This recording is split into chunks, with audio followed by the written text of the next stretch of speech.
Welcome back to Say It Like That, where we say it just like that. Today we have a special guest in the house. We have comedian producer Anthony Medina. Hey, yeah. How's everyone doing? Yeah, I'm so happy to have you here today, Anthony. Thank you so much, Glamis. I appreciate you having me. Man, well, I tell you what. I want you to tell me a little bit about you, and then I'm going to tell you the first time I remember seeing you. Oh, really? Yeah, go ahead. Okay. Well, I'm a little ghetto child running wild, where I do comedy at Brainwash Monday through Friday. Also, I run True Hustle Entertainment, which we produce over 300 shows a year, along with Good Times at the Grotto at the Sports Basement, which, by the way, September 2nd is going to be the Comedy Crawl, the 5th anniversary of that. So we start off with Good Times at the Grotto, then we go to Mission Hill Saloon, and then we finish off at Il Parada.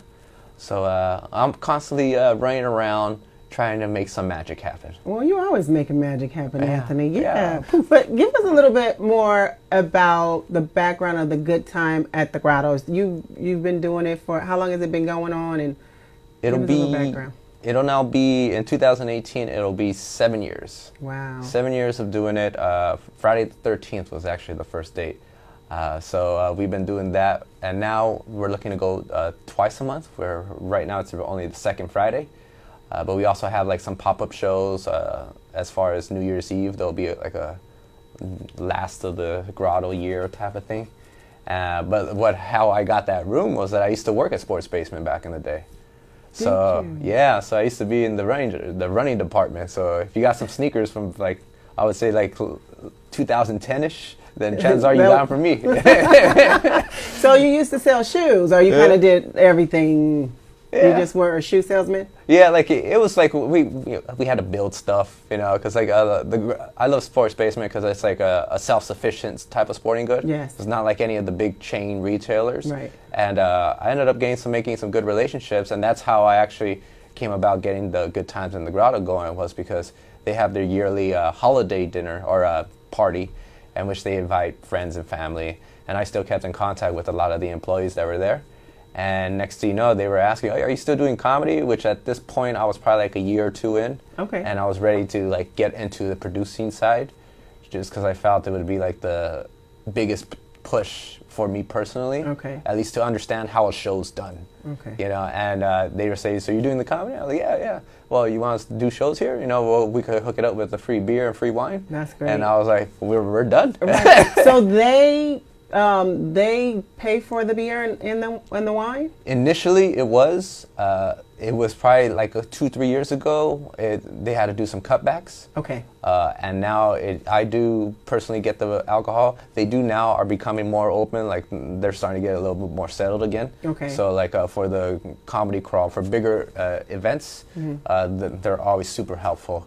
And I've been working with them for 6-7 years, and no matter who I've been working with has been great. And it's just like, especially when producing a show, and like a lot of people don't understand how like the relationship with the establishment. Yeah, it makes a difference. Huge difference. Man, it makes a difference. Yeah, you know how it is. I do know how it is. But I've performed at the Good Times at the Grotto, and it's a great place to go. You guys are really laid back. You got the couches, and and it's an eclectic environment. And so it's a lot of fun. So thank you for offering that and making that happen for the comedians in San Francisco. Yeah, if anything, thank you so much. Like I remember like when I was first starting that show, and I remember thinking like, I want to give a show that like my friends can come to, and not only that, the comedians could just be so relaxed. So that's why like with everyone's a little juiced up, and like but there's couches, so everyone's like kind of chilling out and stuff like that. And I definitely just want to provide an environment where you could come, hang out, and it's all donation based. So like I'm a firm believer of the cosmic energy of just karma. Sure. So whatever you give is going to come right back into it. And sure enough, it's been working, over the last 6-7 years. Yeah. And, you haven't been on in a while. So, I haven't. Yeah, I think you're back on in October. Yes, I will be back on in October.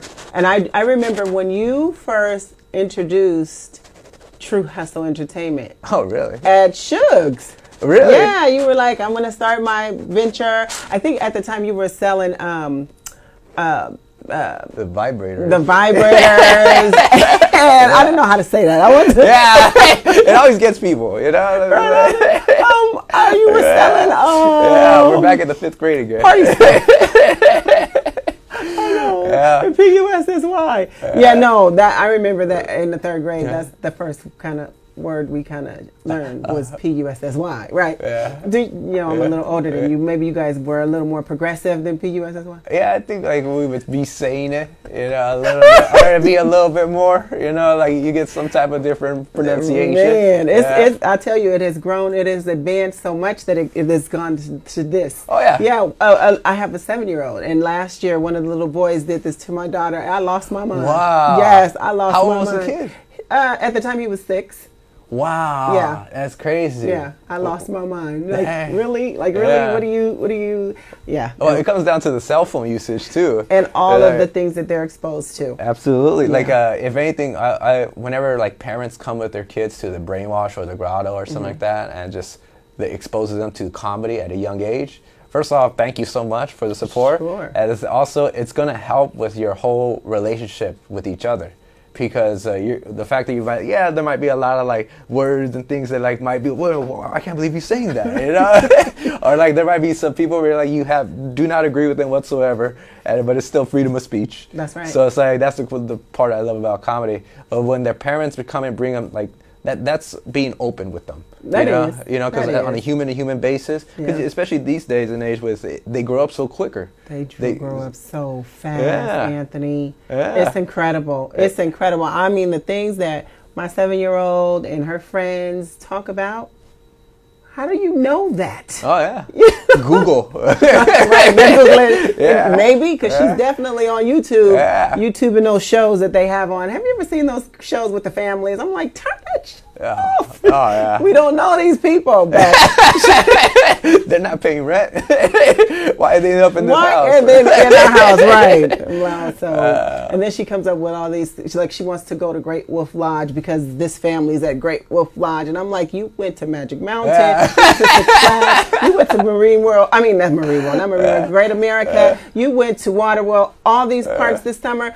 Great Wolf Lodge is not on my target, on my radar. No, I'm sorry, but yeah, it's very interesting. But they are exposed to a lot. Yeah, which is why like that relationship between parent-child and just human to human overall is so important these days. And comedy is definitely like a huge bridge in that because it covers so many different types of subjects.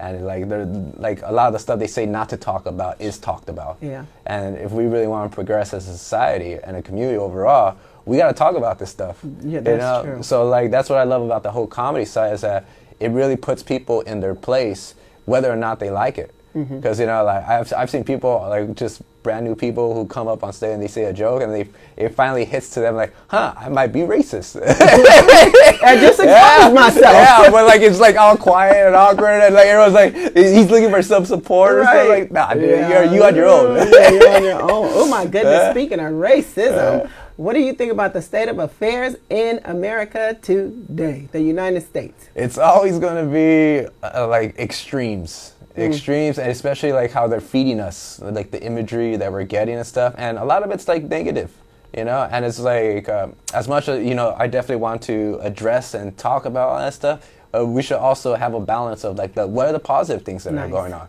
You know, no matter what neighborhood it is, in order to be around, it had to do something positive. So now, what are those positive moments? And let's try and focus on that and try and see how we can make the energy transfer from a negative into a positive again. Okay, so how do you do that for that American president that you have? I'm just asking because I'm confused. So the way I do my political like influence is by doing open mics. Okay. You know? That is the last freedom of speech. It's the First Amendment. Yes, it is. Yes, so it is. Like I don't care where it's at. Like the two biggest rooms that are having a big influence on my life right now are a laundromat and a sporting goods store. You know, so it's like for me, like it can happen anywhere. It can happen. It can happen anywhere. So now it's a matter give people an opportunity to speak their minds. So that way, and then also if you're that person who's speaking their mind, stand by your words. stand by your opinions, you know? Sure. Obviously, introduce yourself as who you are as a person and stuff. If you're trying to do a character, then all right, that's something totally different. Right. But if you're just trying to be yourself as a comedian, then it's like, all right, what are you trying to do? Who are you? Who are you? Exactly. Who are you? Because that's what people want to know. I mean, I had a great time last night at the Brainwash, but it was a gentleman. He sat there and he looked at me and he stared and he didn't say anything. And it was like, I had to stop the show. Remember, I was like, excuse me, sir, have you ever seen a black woman before? But it was funny and it worked, but it was just like, but you know. Oh, yeah, for sure. And it's interesting seeing like even the dynamics of an audience, you know, on a night-to-night basis. Because again, like, you know, we use similar jokes over and stuff, and like people always say like, well, why do you always use the same joke? Like, do you say that to a musician when they play their exact same song again? And I tell you, do you remember Russell Simmons and Bob Sumner? He was the guy who scouted for Def Jam Comedy, and he would always tell the comedians, don't do new material. Do stuff that you know works. For sure. And keep doing that because you perfect it. Absolutely. And we talked about this a couple of weeks ago about when you switch up, you never get to where you need to be. Right? Absolutely. You're switch, and you always hear comics saying, I got new material, I got my new material, you got new material, but then you're also giving people material to steal from you because you got to keep doing it to claim it, right? Yeah. Because I absolutely had somebody steal a few things from me, and then I stopped doing them. But I don't think that's a good idea. I think I need to claim my shit. For sure.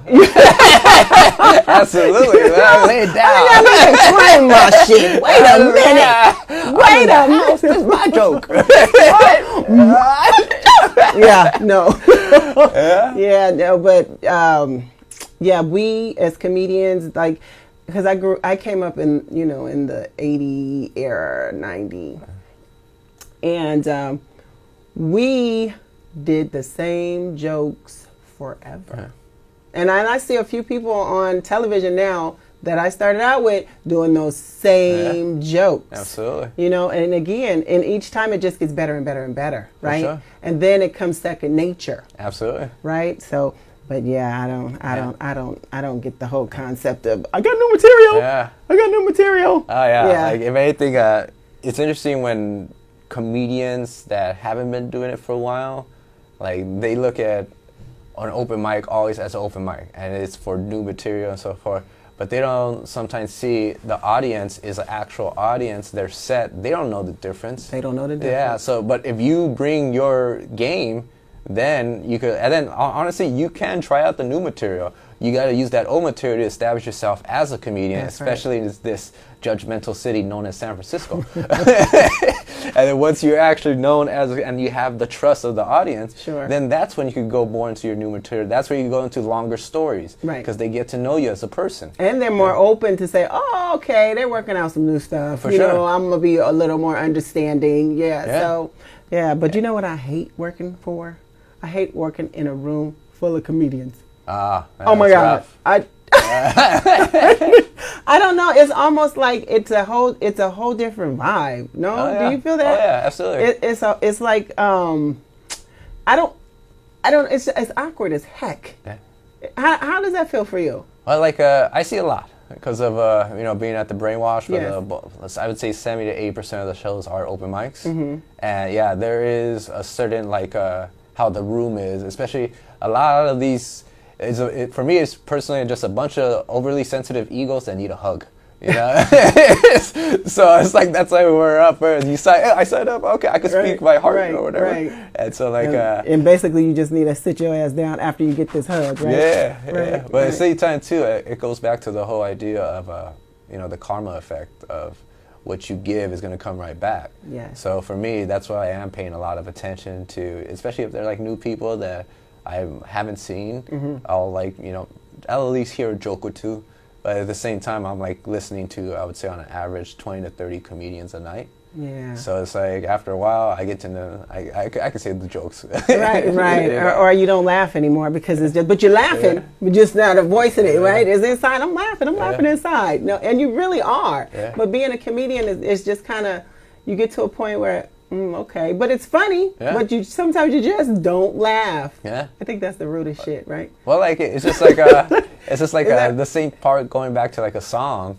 Like when you sing the same song over and over, is it still gonna have the same effect as the first time when you sang it to the 37th time? That's right. So it's like it's just like a part of like the human nature to kind of remember how we like interpret things in our perspective.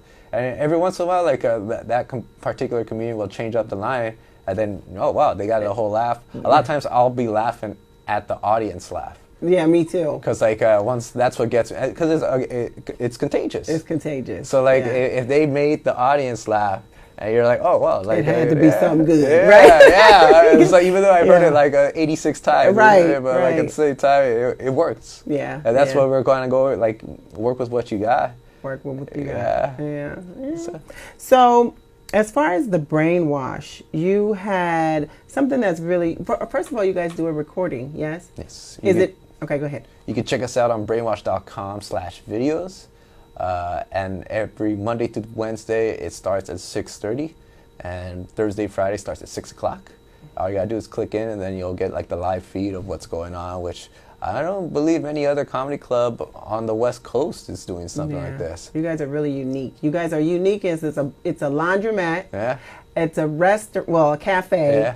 And a comedy club, which is amazing. Yeah. And in April, we just celebrated our 18th anniversary. So it's coming around to 2 decades, close to it. And you guys are still going strong. You guys are like one of the top comedy clubs in San Francisco, yes? Oh, yes. Like, if anything, I always like to say it's a major artery of the comedy community. You know, if the Brainwash wasn't there, I would say as much as like 40 to 60% of the rooms that we see go on would not be around. You know, at least it'd be tougher for people to know where to go to, if you're a comedian, where to perform, or if you're an audience member, where to see comedy. So like I feel really blessed to be working with the Brainwash, specifically with Tony Sparks, who's done so much for me and so many people. Yeah, and, he has. If anything, I remember like the first time I walked into the Brainwash, and I just felt the electricity in the air, and I was like, once I felt it and I kind of got adjusted, then I looked around the room to see who was a comedian, and I'm like, and I spotted Tony. Okay. And I'm like, this guy's a comedian. I don't know anything. You just felt the vibe. Exactly. Right. And then sure enough, he was the host, and he started running it. And then the way how I became part of it is that I just came every week. Every Thursday I would come, and then after, to the point where it's just like, Tony just like, all right, well, do you want to run the list? And like, all right, well, you want to run like, can you set up breakdown? And then like I pretty much just started washing the tables. Okay. And slowly but surely now, like I'm like one with the Brainwash. Yes, you are. Like you're one of the executive producers of the Brainwash, yes? Yes. So like pretty much all the comedy shows that are run there, we're about to start doing video, short sketches. Tony's going to be the EP on this one, and I'll be like the producer / just finding talent and arranging like shoot dates and stuff. Okay. So in 2018, we're going to be releasing a lot of footage, specifically with video, and then try and make something go viral. Okay. Well, you know, speaking of videos, we have a little bit of footage on you, Mr. Anthony Medina, and so I'm going to put it on right now. One time, this little white lady, she came over to me. She said, "Excuse me, son, are you looking for God?" And I responded back with, "No me speaking." Figure I got the out of the way, right? No. She goes over, walks this little Latina lady. She comes over to me and she says, "Oye, joven, está buscando Dios." And I'm like, they got me. So I'm Mormon now. Great stuff, Anthony. Thank you. I always enjoy you. Thank you. always enjoy you. You always have that wonderful smile. How are you? You know, I've never, ever seen you upset. Do you get upset? Absolutely. Like, it's human nature again, and it's like, the way how I deal with stress is definitely a little bit different than apparently a lot of people do. So I just try and, like, going back to getting that negative energy and, like I definitely, when I get upset and angry, like, people know about it. Okay. You know, because it rarely happens. And people try to say, oh, calm down. And I'll be like, no, like, I'm always, like, trying to be chill and stuff. And every once in a while, you just got to fucking... You just got to let it out. Yeah. You can only take so much. But I have a question for you. Were you upset that you saw that we had the same colors on today? Nah. I wanted to give you a hug and be like the DNA strand, Right, just dancing around. What did you say? The energy that's out. So Yeah. we kind of picked up on the yeah. vibe today, right? It's a perfect balance, actually. Right. And what's really funny is mine is hella old school. Okay, yeah. Rock and wear vintage. There you go, man. Only the best.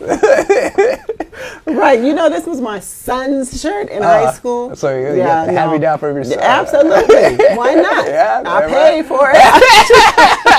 I paid for it, so I'm going to wear it. Yeah, there you go. Yeah, but that's pretty cool. Do you have any children at all, Anthony? No, if anything, I coach. Okay. I coach cross country. I'm about to start that again at 5th to 8th grade. Okay. And I've been doing that actually right around the same time when I started the grotto. So like 6-7 years now. Okay. So those are the kids. And then being Mexican, there's always kids around. Those are the babies, right? Yeah, so like even when I go back to LA, like there was one time I was like just watching TV in the living room, and all of a sudden this little kid just comes in, and I'm like, "Hey, Ma, there's a kid up in here." She's like, "Oh yeah, that's the next door neighbor." And like, but like they just come around and hang out and stuff. That's a rarity. That's something that we've lost as a community and as a people, For right? sure. Because back in the day, you could do that. You can just go into somebody else's home and eat and feel comfortable and safe, and you know that your child is okay over sure. there. You know, sometimes I guess, but for the most part, Yeah, you never know when the child might be crazy. Hopefully you're safe. right, exactly. Yeah. But yeah, your mom is still like that. That is so wonderful, Yeah. Anthony. That's Yeah. why you're like that. You come from good stock. Yeah, like my mom's pretty awesome. Like and if anything, we would always like negotiate because like as far as like I used to order the wrestling, I used to be really into WWF, back WWF, you know, in the 90s. Right, Yeah, not this World Wildlife shit. What is that? Yeah, Right? But like it would be like $50 to order it or something like that, pay-per-view. But like we were one of the only families on the block with cable. We were one of the first to get internet type of thing. So you know, we're no Kennedys, but we're hood rich. Sure. You know, so it's like, and because of that, like it came down to like the mother of the house, and she's always had an open heart. And so like I'd be like, hey, can I invite the kids over and stuff? Like, all right, but you gotta clean the entire house, and then you gotta take these cans and get some cash for them and stuff like that. So That taught you discipline too. oh yeah, if it wasn't for that, I would not be producing the shows like the way that I do. That's right. You know, so she was teaching you. Yeah. She was learning you. She was learning you back then. She was by Mr. Miyagi. That's right. Wax on, wax off. That's right. Oh, I'm gonna beat you. I'll be the one waxing. I got up plenty of beads, but they weren't beads. They were out of love. Hell yeah. They were out of love, but I got a few of them. Oh, yeah. Yes, I did. Oh, One time I yeah. caught myself running away. Yeah. Shit. My mom There went we to my go. friend's house, came and got me. Woo! Uh, Yeah, I did ever run away again. yeah. Oh, yeah. No, those ass whoopings Yeah. ain't no joke. There was a couple of times where I did some like bad stuff, and I don't remember them because I never did it again. I was like, all right, I got it. Right? Did you ever cry and wish they got Oh, yeah. hit by a truck? Oh, like there was one time I remember, like, because I had some speed. You know, I had some speed as a kid. and so, and especially, and, like, there was No. You still have speed, Anthony. I saw you running for that K card one day. Was it the K? Yeah, it was the K. After the tavern, on West Portal. Oh wow, that was bad. Oh my God, Marvy and I looked. We were like, damn. Is that what is this? What is the bolt guy? I mean, I don't know. Oh, I the think Flash? you could. I think you could run. Yeah. I think you could do it. Well, if anything, I used to run cross country all through college. Okay. So, like, if the police are going to catch me, they were going to catch me within my first 5 to 10 strides. If not, Otherwise, you gone. And I'll be like Forrest Gump, like Right. I won't know when to stop. Man. So like, if anything, it's been my biggest. Also, it's too stress relief of like how I deal with like all those like circumstances, and I get pretty like you get like a little high, or they call it the runner's high. Okay. So for me, and especially like sports also help with discipline, you know, because like to do the same thing, because running is like a very basic thing where you just do the exact same repetition over and over. And I even tell like the kids where it's just like, you know, look, every other sport's punishment is our sport. So it's like, just remember that, like, and it's like, it really is a mental grind. And especially like a lot of the tactics that I learned from cross country, I'm actually applying to comedy too, where you know, it's like one step at a time. You it's not how you start, it's how you finish. Yes. Remember to breathe. That's Right? right. So it's like, and I can see why there's so many people that come in and out of the scene. Because, like those open mics, sometimes the majority of society won't even touch the stage. And I feel like that's why why it's America's #1 fear is because they don't want people to talk. That's right. They don't want people to talk, so that way it's easier for people not to know what's happening. Yes. And whereas with the comedy, so once you even decide to step on the stage, that already is a huge accomplishment for, I would say, 80% of America. Sure. And then but then after that, then it's like, especially you're not gonna be good at it when you first start, just like anything else. Just like anything else, you have to practice. Exactly. You have to practice. Exactly. But I want to say this: those are some pretty lucky kids that they have you. They're Thank you so fortunate much. to have you as a leader and a you. guide to help them proceed through life. Because I like your philosophy. Oh, thank you so much. Absolutely. And I want to say thank you for coming out because we're kind of running out of time. Okay. But I appreciate that we have on the same colors. Oh, yeah. And I appreciate you. And I want to say that actually you could tell them one more time when to come out to the Brainwash. Okay, Monday through Friday, Monday through Wednesday is 6:30, Thursday and Friday 6 p.m. The Grotto is every second Friday, but we're having a special comedy crawl Saturday, September 2nd.